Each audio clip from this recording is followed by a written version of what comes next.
Maia, se tatu tapo i atu i le tua ni Taeao, tatu sauninga o Leoleo Taeao. Le lofa mai o Iova o te pese i lava e whaavavau, te whailo atu i lau ngutu lau whaamaoni i lea tupulanga, ma lea tupulanga. O puia la fionga lea tua, o whaitawina ni Taeao, sulai lea lofa ma lea anga leo lea tua, a wai moni a fionga lea tua, o lea lofa mai o lea tua, whaamaoni lava lona lofa i ni Taeao, o ia whangu ai lo to soifua ma tātou ola. Tātou fsira whai ai, nei Taeao fau i lona alofa ma lona anglelei. Si i leo vi inga mal whaafutai lea tua, o mawhai on tātou mafuta i sauninga Leoleo Taeao ni aso sumal toru a perila, lua afe, lua sifurmani lua. Ero lo leo e whai ma whonga e whaafelo ia, maru whaamata e fio ngā ruenga lea tua, ngā ruenga o ao, as fitu sa moa tuto tasi. Mai lava i tātou te itai au ao, pasta wiri papu. Tina ngā ruenga, le Nofosa'o, whapea fōi le official committee au ao. Maru whaamata e fia i lau whai ngā ruenga pa ia le atua mai te itai mta ngā ruenga.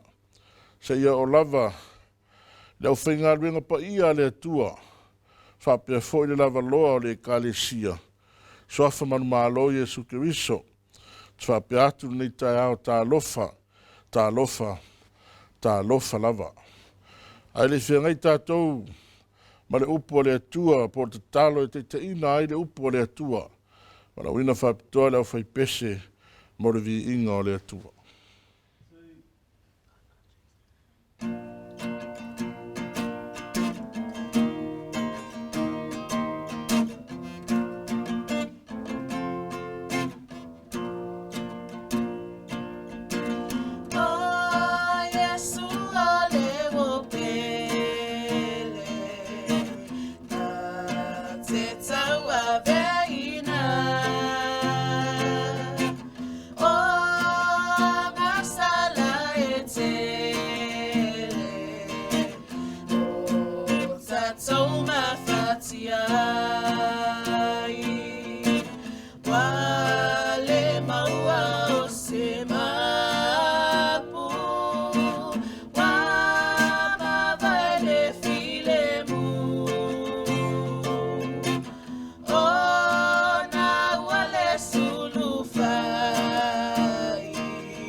Lau whaia tātou talo, mō le upo le atua ni Taeao, i ova a uelo mātou ta mai o lo fio le langi.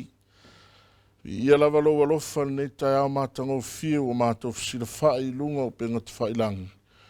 Tūsar por kalame ala o fio e ala le sauninga, o le mana o lo nganga pa ia fio mai. Fio mai se e te ina le sauninga, ai mai se le atua lau upo la mātou whaalongo ni Taeao. Mātou whaalongo ma le manino ina ia mawhai o na ina ai le mātou savalinga. Ma tā pena ai le whaamoe le aso e te fio mai ai. Lau lawa suafa Yesu wa ole matatalo atua nei. Amen. A tātou o lava il tusio tātou Leoleo Taeao ina o lo maua ai. Le matua e whaautu ina ai po o le mau e whaautu ina ai nei aso. Sumatoru aprila lua afe lua sfulmalua. Ia i le mau au tū, le mau a tātou tusi, o Leoleo Taeao tusio kenese, lau whaitauina e whapea. O te whatupuina le whaitanga i a te urua marwhawhine, o lau whanau fo i malana whanau, na te tui momoina lo ulu, a oe e te tui momoina lo ni murivae. O le mauna le whaautu ina ai, tātou tusio Leoleo Taeao le ni aso. Tusio le patriarka o Mose le auna le atua le profeta. Ma whamatala ina ai le auna le atua le urua iang sala. Mua tangata i whaatoanga. Pea whaitau i mata upuru nā. O ina lea e whamatala ina ai le tuspa ia. Le teimi na urua ianga sala i tangata i whaoso songa ngata po le ata o satani. Lea i whai upu lea sfuruma le lima. E te whaitau lea whai upu sfuruma le whao i nā. E manino ai whetalainga lea tua e fōringa mai. O le whaasalanga o whetalai ai lea tua i le ngata po le ata o satani. Wa e manino le tūlanga sa iai le ngata sa pei o le mea ola e whao na vai. Sa mawhai peitai na ua whetalai le atua ma whaasalaina.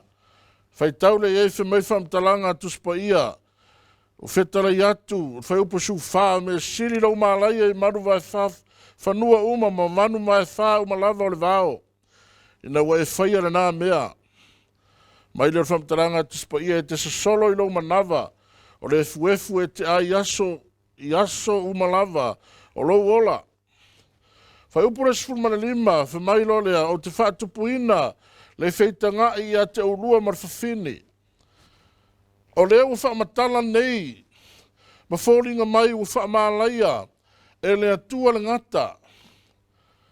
O le sa awala mai eiti a Apollo, o le manu na awala mai eiti a Apollo, ma whaasasei na ai le urua i tangata. Le fe mai tuspa ia o te whatupuina, le whaitanga i a te urua marwhawhine. Luna winga i fōringa mai, o le ata, o le whaitanga i, o le ata e leto e maua se le lei. O le ata e fōringa mai, o le ata o le taua, i le vā o le satani. Ma ewa, i te tono o le whaatoanga peitai i le valoanga, o le ata o le ekalesia. Luna winga, e leto e maua se malolo. O le taua i le vāo ti Apollo satani po le ngata, ma le ekalesia le atua. E le tioa, mai le apostolo Paulo ia Efeso, mai tau te leto e tau matangata. Au ali sili o whaipule, o ali o le vani monimo, o lona winga, o le ata lea e leto e tau whaatangata tātou, peitai o le taua e whaaleanganga, o le taua ma au o le pongsa, lea mai lava i le amatanga. Tari tono le urua i walo anga fo i le tuspa ia, wa e whaitau iai, wha mai whamtalanga tuspa ia, o lau whanau fo i malana whanau. Na te tui momoina lona ulu, a oe e te tui momoina lona murivae. Whaautu leo le tātou Leoleo Taeao, le tātou tusi o Leoleo Taeao, iai le autua perila o Iesu Keriso le Mesia. Autu o le vaiaso le nei, na valo ia le au perfeta. Ono na winga o Iesu Keriso le Mesia, na valo ia le au perfeta. Ai le whataunu wina, le whaolatanga na saunia Iesu Keriso, ai na valo ia le au perfeta. Le iai tātou mau nei Taeao, e fōringa mai na valo ia le perfeta o Mose. Le ata lea Iesu Keriso le Mesia lea, le fe mai whamtalanga tuspa ia, na te tui mamomo ina lo ulu. Rona winga, wa valo ia nei e tuspa ia. Le tui mamomo ina, e Iesu Keriso le ulu o satani, po le ata o le ngata. Wa valo ia iai le aso, o le a tō ai le fe mai tusi o Isaia, whaauta e tō le tau pou, ma ia whanau le tamatani. Na valo ia mai ai e tuspa ia, le aso e whanau ai le tamatane le hata o Iesu Keriso, na te tui mamomo ina, le ulu o le ngata po le ulu o satani. A tautala i le ulu o lona winga, o le ulu o le tangata iai le ola. O lona winga iai le aso wa tofa ina, e tui mamomo ina ai pe wha umatia ai, tia apolo le ngata tu ai le hata o satani. Mai le leanga o lana mea sa whai le ulua i tangata. Le iai vaenga mau tutu e lua o tātou whiau ni Taeao. E lua vaenga ma tautia o lo tautala iai le nei ulua i valo anga. Mua le whaautu o i tātou Leoleo Taeao. Na te tui mamomoina lo ulu. Tautala i le taimi o valo ia. E whanau mai ai tamatane o Iesu Keriso, na te tui mamomoina le ulu o le ngata, le ata o satani, ma whaa umatia ai. E le tioa a whai mai whamtalanga Iesu Keriso e tusi o Ioane, e mai e maua au tau e pōpua ngā, a i au tau loto tele, o au manu maa lo i le lalolangi.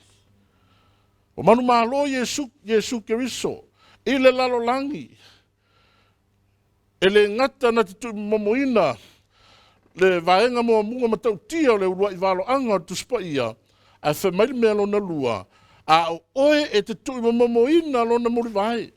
Tautala ia satani, e uina ia tui mamoina, e uina whataunu uina, ne maliu o Iesu Keriso, le ata o le tui mamoina o lona muri vai, pe i tai, na ia to e tū manu malo mai, le oti maritunga mau. E ui lava la, ina tui mamoina le muri vai o le ato Iesu Keriso, peitai, e le i wha umaina i nā. Na ia toi tū manu malo mai le oti maritunga mau. Ma fuanga nā, whai mai e whamtalanga tuspa ia o tau loto te tele, ua o manu malo i lalang. Le kale sia mai tātou uman ni Taeao. Le ata o Iesu Keriso le Mesia, na valo ia mai e le au perfeta. Ai le io o le taimi e whanau mai ai, e iai le ata o le whiau o ni Taeao. Le whaolatanga na ia saunia i kale vario, e ui lava i na maliu. Ai na ia toe tū manu malo mai, ina ia mawhai o na tātou manu malo i le lalulangi, ma ia tātou no whatupu ai whaatasi mai ia, i le aso e fio mai ai. Ma fuanga na u whaautu ina ai, tātou Leoleo Taeao, i le autu lava leo tātou tusio Leoleo Taeao. Na te tui mamomoina lo ulu, le ata o satani. A oe e te tui mamomoina lona muri vai. Ka le sia mai tātou umo, whaion tātou mafuta mai tātou sauninga nei Leoleo Taeao. Alofa le tuam whaalau tele nei whiau, ta tonu ono whale fina ngalo mo tātou whaamoe moe. Tā ua nei whiau mo i tātou uma. Ina ia tātou manatua i pia. Le whaolatanga na ia saunia i Karevario. Ua mawhai o na tātou manu malo ai. Suafo Yesu. Amen. Na ufai tātou talo. Yesu Keriso lo mātou wali i mano mātou whaola. Le nganga pa ia lo mātou fisoa soan sili. O mai e ona mātou whaalongo ia ua fionga. Ma toi wha manatu mai a te i mātou. le atua le taulanga na e whaia I ka le varia. E ui lava ina whaase ina whanau o tangata, le ata le ngata o satani, pe tai mātuta le tonu, wa iai le wha moe moe ma le avanoa wa e saunia mo I mātou, ta la atu le tuunga mau, I le aso e te fio mai ai. Wa manuia ni Taeao ma fufuanga umo ni aso, la vasinga ma tiute o wha moe moenga o lau whanau, ta tau ma lau fio ni aso, vi ia lo suafa e wha vavau lava. Amen.